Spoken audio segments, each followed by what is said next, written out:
บานอะไรเพิ่มไหมครับ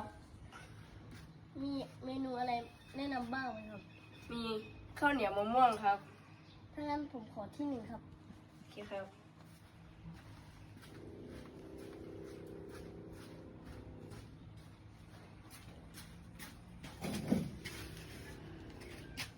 นี่ครับ ข้าวเหนียวมะม่วงออร์แกนิกจากไร่เราเลยครับ เอ้า นี่มันมีแต่มะม่วงแล้วข้าวเหนียวล่ะ นี่ครับ นี่ครับ ข้าวเหนียวครับ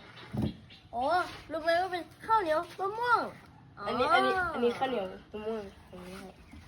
แล้วมากินกันเลยครับ โอ้ข้าวเหนียวจริงครับ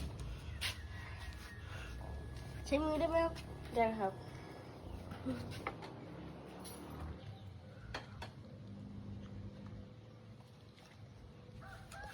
อื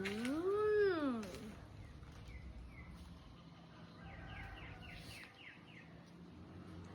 It's so very good